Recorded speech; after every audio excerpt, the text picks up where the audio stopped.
விஜயையும் சீமானையும் பார்த்து திருமாவளவன் என்ன சொல்கிறாரு? ஆர்எஸ்எஸ் பெற்றுப்பட்ட பிள்ளைகள். சரி, செந்தில்வேல் என்ன சொல்கிறாரு? அப்படி இப்படின்னு ஏகப்பட்ட கருத்துக்களை சொல்கிறாரு. என்னென்னமோ பேசுகிறாரு. அந்த திட்டம் இந்த திட்டம் எல்லா திட்டமும் சொல்கிறாரு.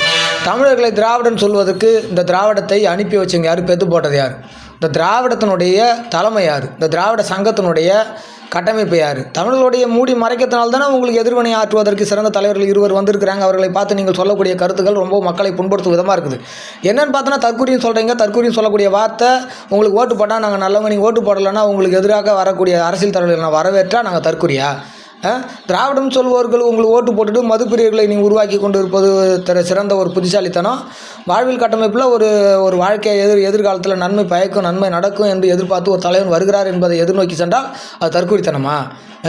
கட்டமைப்புகளை சிதைத்து மாநிலங்கள் கொஞ்சம் கொஞ்சமாக மற்ற மாநிலத்தவர் உள்ளே வந்து இதோட எங்களுடைய எல்லைன்னு சொல்லி மத்திய அரசினுடைய மூலியமாக அங்கீகரிக்கப்படுது. அந்த கட்டமைப்பு என்ன ஆகுறது?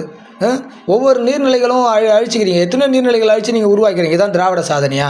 புதியதொரு நீர்நிலைகளை உருவாக்கிறீங்களா? நீங்கள் ஒரு ஏரியை வெட்டிருப்பீங்களா? அந்த மண்ணின் மீது அக்கறை கொண்டவங்களா இருந்தால் கொஞ்சம் கொஞ்சமாக குப்பைகளை கொட்டி மலை போல் ஏற்றுறீங்களா? அதை நீங்கள் கொஞ்சமாக அகற்றி